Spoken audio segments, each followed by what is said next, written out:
Olá, olá, meus queridos alunos do G7 Jurídico. Bom dia, boa tarde, boa noite, boa madrugada, bom final de semana, bom feriado a todos vocês. Estamos juntos para, como você viu, a nossa já tradicional semana de atualização legislativa e jurisprudencial, em caso referente aí ao segundo semestre de 2020. É uma oportunidade de 1 hora que temos juntos para poder trazer para vocês o que há de novo do semestre anterior.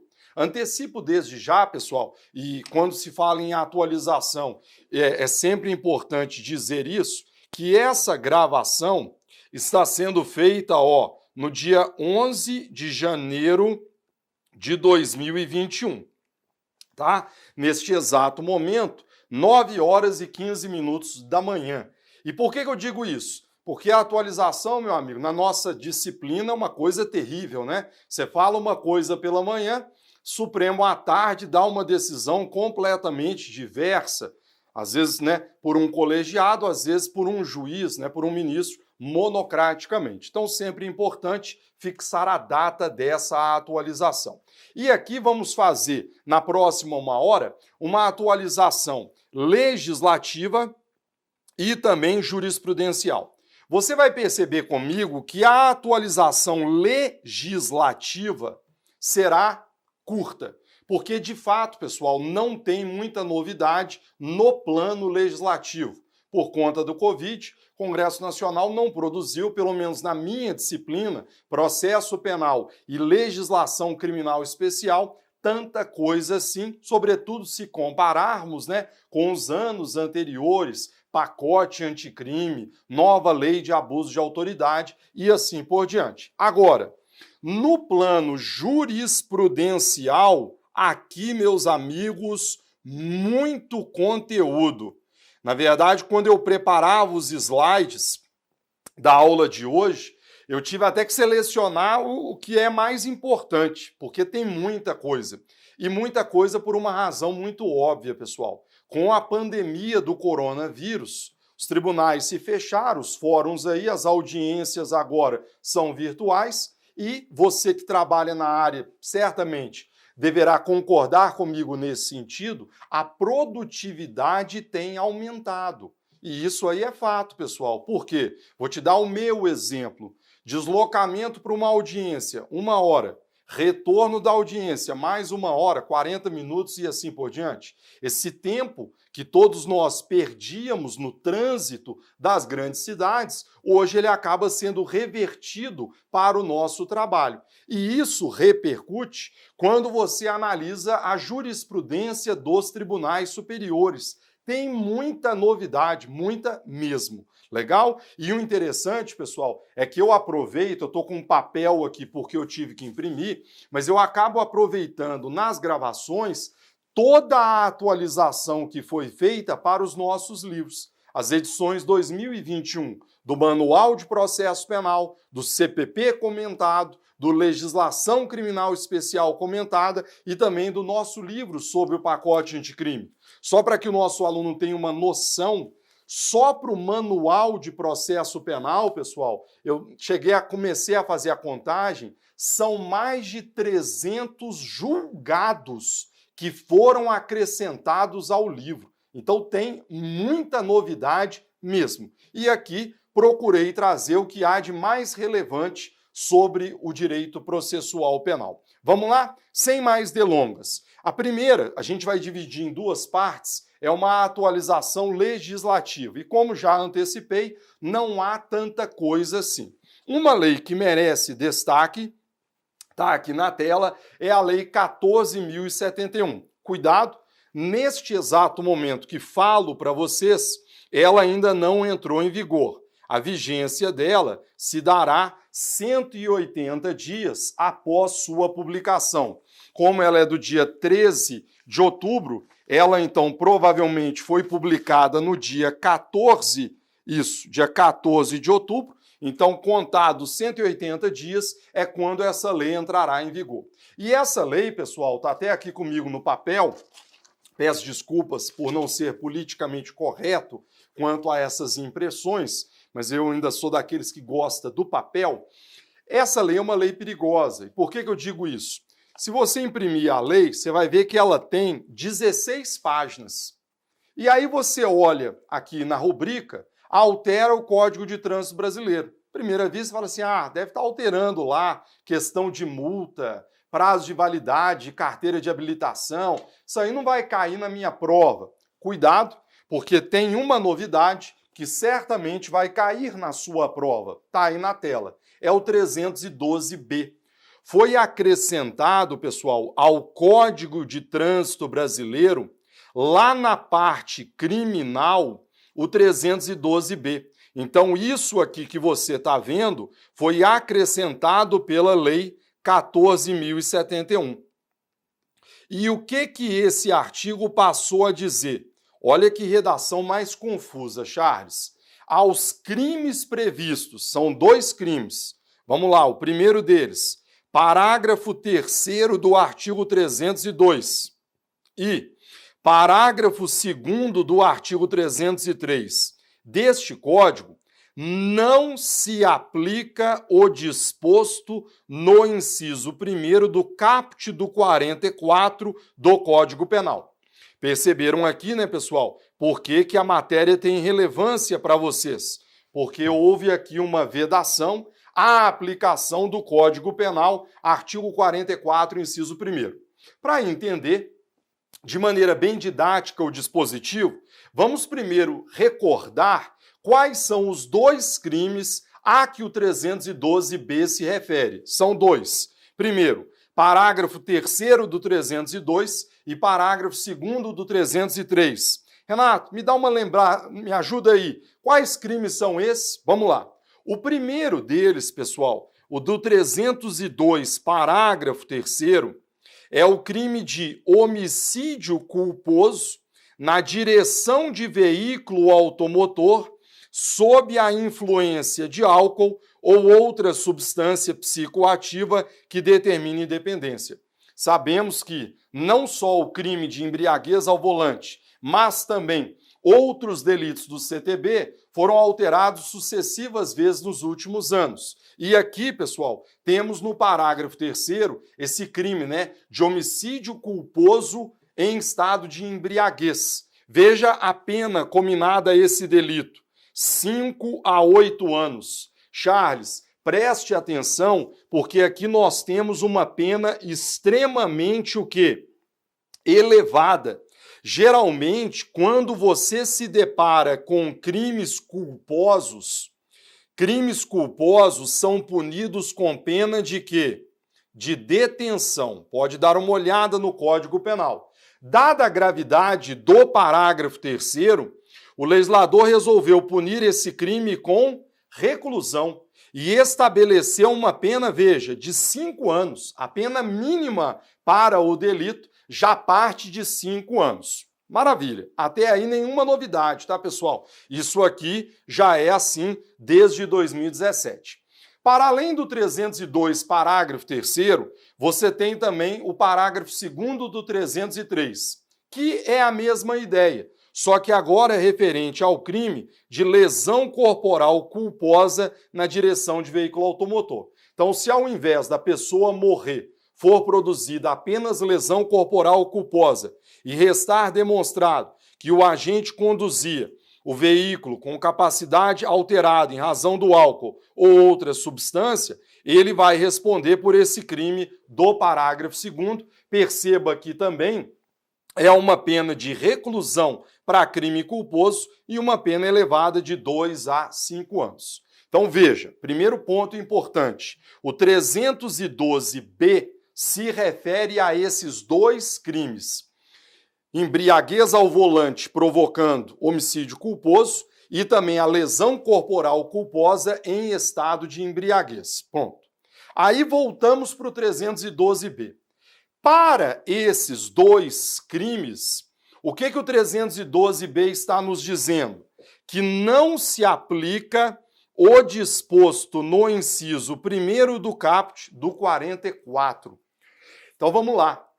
Charles, Por que o legislador resolveu vedar a aplicação do inciso 1º do artigo 44? Vamos dar uma olhada nele. O que diz o artigo 44? As penas restritivas de direito são autônomas e substituem as privativas de liberdade. Quando? Inciso 1º. Aplicada a pena privativa de liberdade não superior a 4 anos e o crime não ter sido cometido com violência ou grave ameaça à pessoa, ou qualquer que seja a pena aplicada se o crime for de natureza o quê? Culposa. Senhores, isso aqui é matéria do professor Kleber, lá nas aulas de Direito Penal, mas vamos lembrar que, grosso modo, qual é o primeiro requisito para que uma pena privativa de liberdade seja substituída por uma restritiva de direitos? É o quantum de pena. E é o que está aqui no inciso 1º. A pena aplicada ela não pode ser superior a 4 anos e crime não cometido com violência ou grave ameaça. Só que há um detalhe importantíssimo. Qual é, Charles? O que está em amarelo. Quando o crime for culposo, interessa saber qual é o quantum de pena? Não. O legislador é muito claro. Qualquer que seja a pena aplicada se o crime for culposo. Então, pelo menos à luz do inciso 1º, crime culposo tem pena de 10 anos, em tese, à luz do inciso 1º, seria cabível a substituição por restritiva de direitos.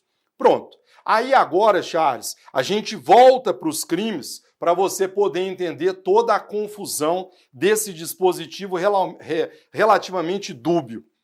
Então vamos lá. Charles, salta aos olhos aqui, volta comigo, a falta de técnica do nosso legislador. Aliás, assim, não salta mais aos olhos, não. Hoje em dia já se tornou o quê? Rotina. Com a devida vênia, com o devido respeito, a qualidade do trabalho do Congresso Nacional é, assim, sofrível. E aqui mais um bom exemplo disso. E por quê? Charles, dá uma olhada para o crime do parágrafo 3º, incluído em 2017. Perceba que o legislador estabeleceu uma pena de reclusão de 5 a 8 anos. Vamos ser bem objetivo. Por que ele colocou 5? Por que ele não colocou 4 aqui?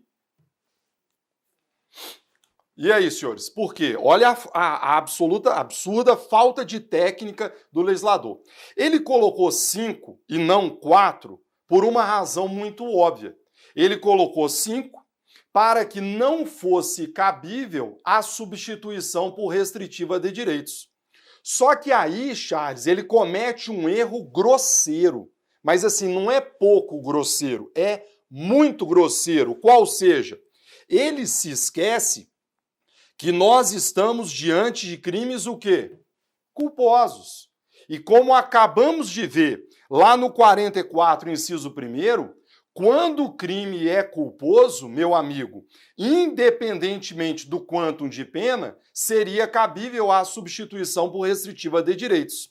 Então, colegas, voltando para o crime do parágrafo 3º, você precisa entender que, pelo menos até a lei 14.071, então, pelo menos até a lei 14.071, cabia restritiva de direitos.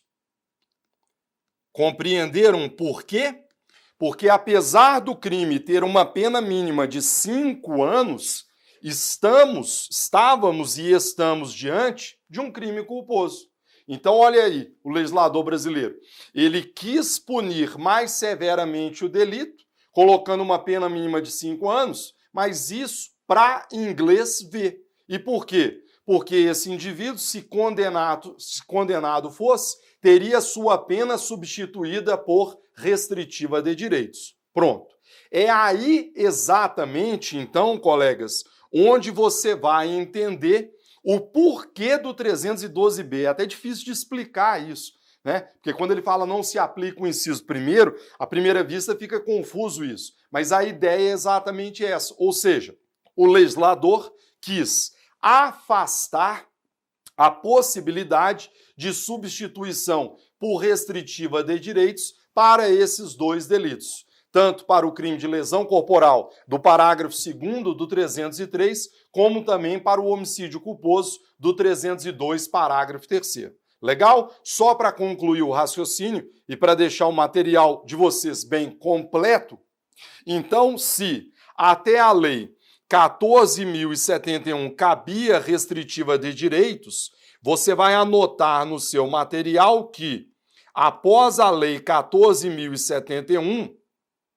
não cabe restritiva.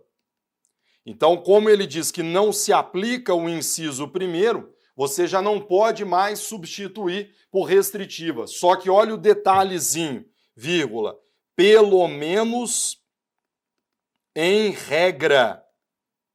Opa, Renato, como assim em regra? Porque em regra não cabe, porque ele está vedando a aplicação do inciso 1º do caput do 44. Um cuidado, no entanto, merece a atenção de vocês. Perceba que no próprio preceito secundário do tipo penal aqui, pessoal, o parágrafo 3º diz o quê?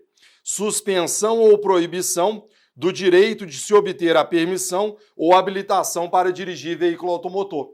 Perceba que, nesse caso, essa pena, que também é uma pena restritiva de direitos, ela já está prevista de maneira expressa e autônoma e cumulativa à pena privativa de liberdade. Então, cuidado com isso. Pelo menos em regra, eu não posso substituir esta pena privativa de liberdade por restritivas de direito com base no 44 do Código Penal. Mas isso não significa dizer que para este delito não serão cabíveis restritivas, porque você vai poder aplicar cumulativamente a pena privativa de liberdade à restritiva de direito de suspensão ou proibição do direito de se obter permissão ou habilitação para dirigir veículo automotor. Maravilha? Primeira atualização legislativa já está aí no material de vocês. 2. Próxima, qual é? Está aí na tela, pessoal. Lei 14.110. Essa já está em vigor, tá?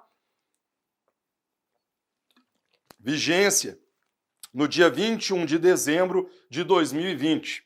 Essa lei alterou o artigo 339 do Código Penal, que nada mais é do que o crime de denunciação caluniosa. Então, o legislador, aqui sim uma lei bem redigida, também tem um artigo só, né? Seria difícil errar, mas o legislador resolveu melhorar um pouco a redação do crime de denunciação caluniosa. Eu me permito aqui, por economia de tempo, remeter à atualização feita pelo professor Kleber Masson, tá, pessoal? Então, o Kleber vai trabalhar com vocês, porque aqui é a matéria dele, alterou o Código Penal 339. Então, eu passo só mostrando para vocês. A redação antiga está aí na tela, quer dizer, uma terminologia que já não era mais adequada, vejam, investigação policial, investigação administrativa, né, imputando crime de que o sabe inocente. Agora, com a nova redação, vejam, dada pela Lei 14.110, dar causa à instauração de inquérito policial, então substitui investigação por inquérito, é uma terminologia mais técnica e adequada. Procedimento investigatório criminal é aquele presidido pelo órgão do Ministério Público. Processo judicial, processo administrativo disciplinar, inquérito civil ou ação de improbidade, imputando-lhe, vejam, não apenas crime, como era antigamente, mas agora também falando em infração ético-disciplinar e ato improbo de que o sabe inocente. Então agora uma redação mais técnica que certamente será abordada pelo professor Kleber na atualização legislativa dele. Para a gente poder finalizar, nova lei de licitações. Charles, essa aí ainda não tem nem número. E por quê? No dia de hoje, pelo menos agora, aí que estou gravando para vocês, pessoal, ela já foi aprovada pelo Congresso Nacional e ela foi remetida à apreciação do presidente da República, tá? Pode vetar alguma coisa? Pode, certamente deverá fazê-lo. Mas creio eu que na minha matéria é tão pouca coisa que não deve haver novidade, não. Tome cuidado, o Kleber vai comentar com vocês, né? Os crimes antigos da Lei 8666, eles agora foram deslocados para o Código Penal. Clebão passou aí Natal, Ano Novo, trabalhando nisso, porque foram colocados, né? Saiu lá da Lei 8666 e esses crimes, pessoal, foram deslocados aí para o finalzinho lá do Código Penal, salvo engano, acho que é artigo 337-E a 337-O, tá? É onde esses delitos estão previstos. Kleber vai abordar com vocês.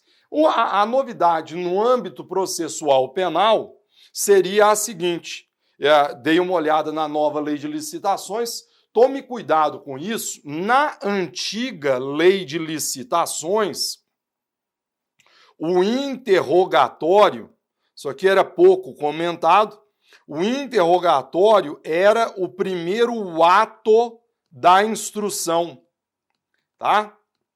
Aliás, pessoal, a semelhança do que acontecia no GCRIM, a semelhança do que acontecia no procedimento originário dos tribunais e também na lei de drogas. A lei de licitações, em seu artigo 104, dizia, vejam, recebida a denúncia e citado o réu, terá este o prazo de 10 dias para apresentar a defesa, contado da data do seu interrogatório, podendo juntar documentos, arrolar testemunhas, em número não superior a 5, e indicar as demais provas que pretenda produzir. Perceba que se o próprio dispositivo está dizendo que você poderá apresentar a defesa escrita e arrolar testemunhas depois do interrogatório, é porque o interrogatório, então, era o primeiro ato da instrução. Cuidado com isso, já há alguns anos, esse dispositivo já não tinha mais nenhuma aplicação. E por quê?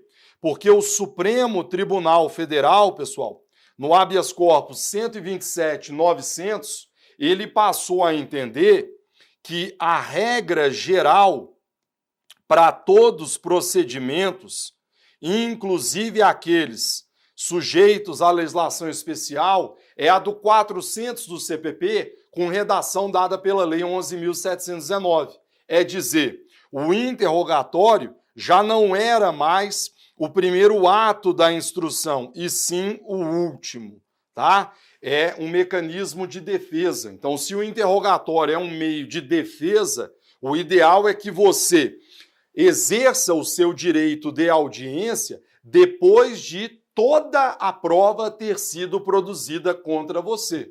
Nas aulas dos cursos regulares, por exemplo, eu brinco muito com o Charles, né? Charles chega em casa, fica gravando muita aula aí, não comigo, mas grava muita aula de noite, né? Fala para a esposa dele gravando aula de madrugada, não sei com quem, mas tá gravando aula aí. Aí qual que é o problema, Charles? Você chega em casa, sua esposa tá lá olhando para você assim, aí ela até te chama na outra câmera, né? Ela te chama na outra câmera e fala assim, Charles, você tem alguma coisa para me falar? Então ela te dá aquela enquadrada, igual o Charles enquadrou aí para vocês aí. Você tem alguma coisa para me falar? Quer dizer, ela quer dar início ao interrogatório do Charles.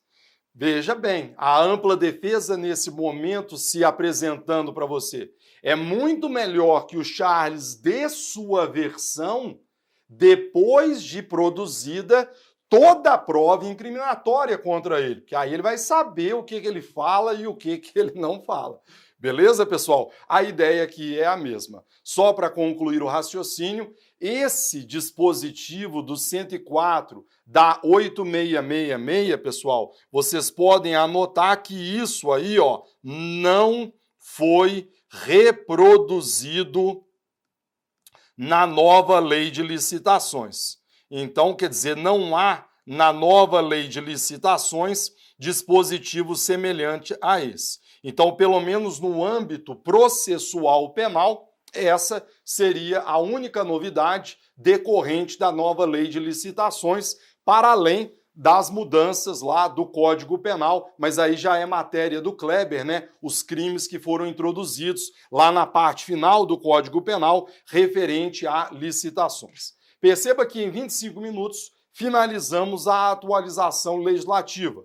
Podemos então passar ao segundo tópico aqui da minha gravação de hoje, que é uma atualização jurisprudencial. Colegas, muita, mas muita coisa mesmo.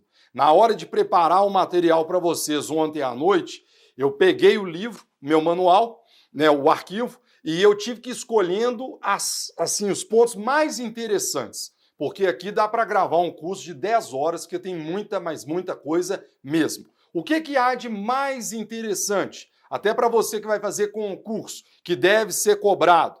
Primeiro ponto interessantíssimo, que merece sua atenção, qual é? Consequências decorrentes da atipicidade procedimental do reconhecimento formal de pessoas. Então vamos lá, colegas. Um problema seríssimo que nós temos, Charles, mas seríssimo mesmo, é exatamente o quê? O reconhecimento de pessoas.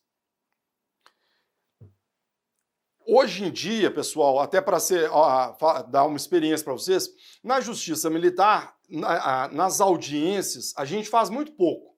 Porque, pense bem, mexe só com Forças Armadas. Crimes geralmente cometidos dentro do quartel. A questão da autoria, se é aquele ali, ou se é aquele branquinho, né? Aquele amarelinho, se é o verdinho, se é o vermelhinho, não há tantos problemas quanto a isso. Eu lembro, Charles, quando eu era defensor público. Quando eu era defensor público, isso aqui acontecia demais. E acontecia demais porque no dia a dia, e aí eu falo dia a dia, de delegacias e fóruns criminais. Mais delegacia, porque geralmente o reconhecimento é mais comum em sede policial. Agora aqui, ó, pode segurar aí, Charles, como é que é feito o reconhecimento no dia a dia? Como é que é feito o reconhecimento, pessoal? Vamos ser sinceros, tá? Ninguém tá aqui para mentir. Coloca o indivíduo, sentado não, sentado quem fica sou eu, né? Coloca o indivíduo geralmente do lado do logo lá e aí pergunta pro cara, fala assim, olha, você tá vendo aquele cidadão ali parado do lado do logo do G7? Foi ele que roubou a senhora? Foi ele que você viu lá na cena do homicídio? É assim que é feito o reconhecimento em delegacias e fóruns criminais. Quantas vezes, pessoal, à época defensor, a gente participava de atos como esse e ficava o que? Estarrecido. Porque a testemunha era chamada para depor em audiência, aí o juiz virava para a testemunha e falava assim, testemunha, você reconhece o acusado aqui presente como o autor do crime? Aí a testemunha falava assim, sim, excelência, reconheço como autor do delito. Pronto. Dizia-se então que teria havido o quê? O reconhecimento formal de pessoas e coisas. Só que isso, pessoal, é um absurdo. E é um absurdo por quê? Porque o procedimento probatório era deixado de lado. Existe um procedimento probatório e convenhamos, se existe, sobretudo em sede processual penal, é porque sua observância é medida que se impõe. Tá? Eu tenho que observar isso. E como é que funciona o procedimento probatório, pessoal? Diz o artigo 226. Quando houver necessidade de fazer o reconhecimento de pessoa, seguinte forma, a pessoa que tiver de fazer o reconhecimento, inciso primeiro, será convidada a descrever a pessoa que deva ser reconhecida. Então eu vou virar e falar assim, olha, é um cidadão de estatura pequena, 1,60 m, bem cabeçudo, cabeça dele assim é até meio desproporcional ao tronco. O cabelo dele não me parece ser um cabelo natural. Me parece um cabelo da boneca da minha filha, né? E tem, assim, um nariz pompom e não consegui visualizar a presença de pescoço, né? Então, o tronco ligado diretamente à cabeça. Beleza. Descreveu para mim. Inciso segundo. A pessoa cujo reconhecimento se pretender será colocada, se possível, ao lado de outras com quem ela tenha semelhança, convidando-se quem tiver de fazer o reconhecimento a apontá-la. Pessoal, se eu quero emprestar um caráter probatório, se eu quero emprestar um grau de convencimento maior para o reconhecimento, o que eu tenho que fazer? Eu tenho que colocar esse indivíduo ao lado de pessoas que, com ele, guardem certa o quê? Semelhança. É óbvio que no meu exemplo, Charles, eu vou ter uma gigantesca dificuldade, porque não encontra, né, esse ariete aí em tudo quanto é lugar, esse fofão aí em tudo quanto é lugar. Mas você tem que procurar pessoas próximas a ele aí. Inciso terceiro, se houver razão para recear intimidação ou outra influência que a pessoa não diga a verdade, a autoridade providenciará para que esta não veja aquela. Na grande maioria dos casos, você olha pelo buraco da fechadura. Em algumas delegacias, fóruns criminais, você tem aquele vidro fumê que impede o contato visual da pessoa que está fazendo o reconhecimento e da pessoa que está sendo objeto de reconhecimento. Inciso quarto, do ato de reconhecimento será lavrado um auto pormenorizado e assim por diante. Ou seja, Charles, o procedimento probatório, ele está previsto em lei. Beleza. Aí, pessoal, vem o problema. Qual é a consequência quando este procedimento probatório não é observado? Então, volte para o exemplo que eu acabei de ilustrar para vocês. Charles, é esse indivíduo que roubou sua motocicleta? Sim, é ele.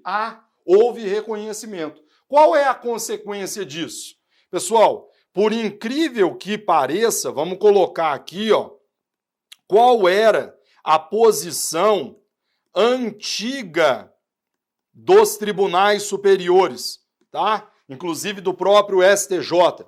Eu trago para vocês aqui, só para vocês terem uma noção, vários julgados dos tribunais sobre o assunto. E a posição antiga, pessoal, por incrível que pareça, era a de que o procedimento probatório, pasmem, era uma mera recomendação. Olha que legal isso. Era uma mera recomendação. Não haveria, portanto, nulidade diante da sua inobservância. Só para você não achar que isso aí não tem muitos julgados, eu cito aqui para vocês, a título de exemplo, o agravo regimental aí no ARESP de número 1054/280. Então, os tribunais superiores já dizem, uma mera recomendação. Absurdo isso, pessoal. E absurdo por quê? Ora, exame de corpo de delito, como é que eu faço? Está lá no código.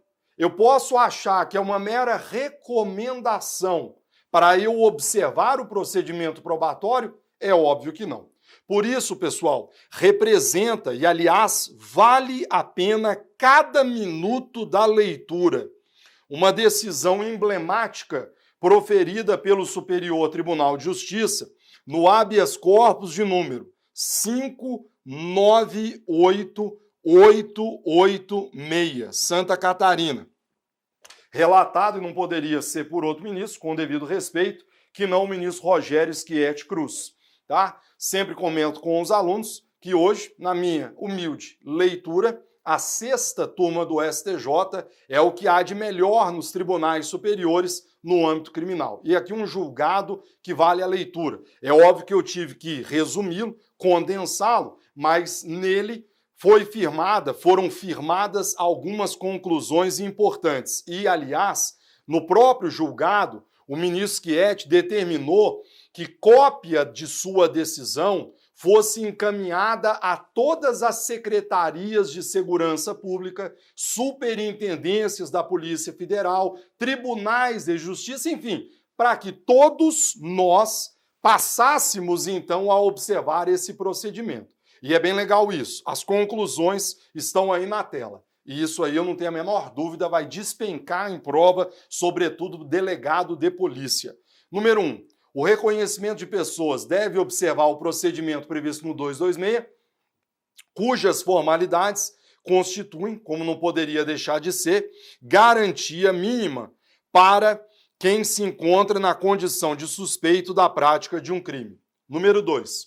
À vista dos efeitos e dos riscos de um reconhecimento falho, a inobservância do procedimento torna inválido o reconhecimento da pessoa suspeita e, portanto, não poderá servir de lastro a eventual condenação, mesmo se confirmado em juízo. Então aqui, pessoal, já uma mudança de orientação drástica. Ou seja, a sexta turma deixa de lado aquela ideia de que seria uma mera recomendação e vai dizer categoricamente que se o procedimento não for observado, o reconhecimento será inválido e não poderá subsidiar um eventual decreto condenatório, ainda que confirmado em juízo. Número 3, pode o magistrado realizar em juízo o ato de reconhecimento, desde que observado o devido procedimento probatório.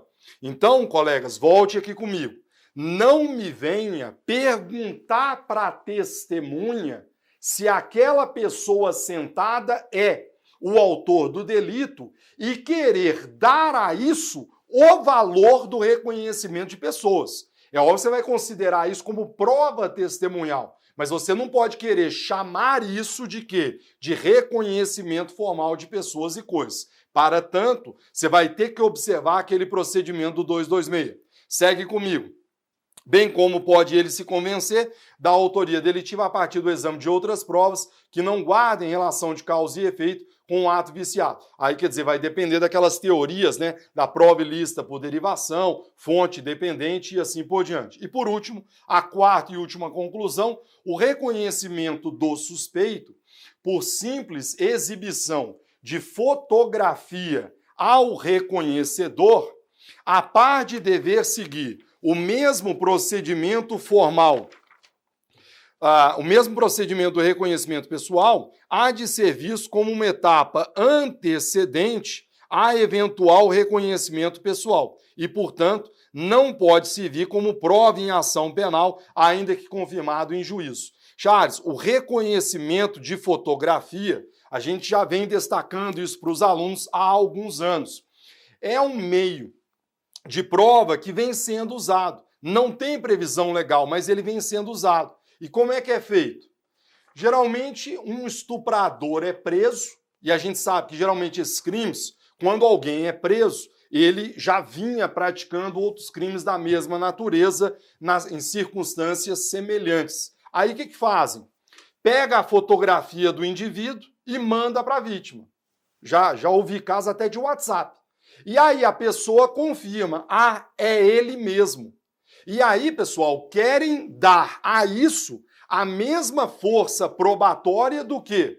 De um reconhecimento de pessoas e coisas. Daí a quarta e última conclusão. Você pode fazer o reconhecimento fotográfico? Pode.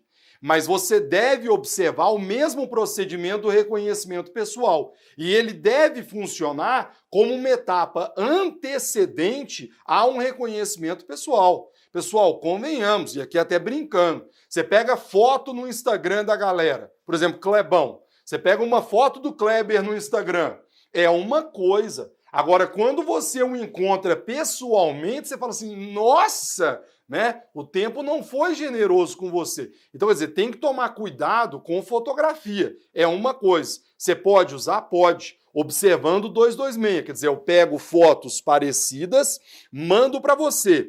Olha, esse aqui é um dos indivíduos que teria estuprado você? Sim, doutor. É o de número 3. Então tá bom, vem aqui na delegacia, onde nós vamos fazer um reconhecimento o quê? Pessoal. Há uma diferença absurda entre você olhar e ver alguém numa foto e você ver alguém o quê? Pessoalmente. Então esse julgado histórico vale a pena a atenção de vocês. Exagerei um pouco no tempo, a gente volta já já.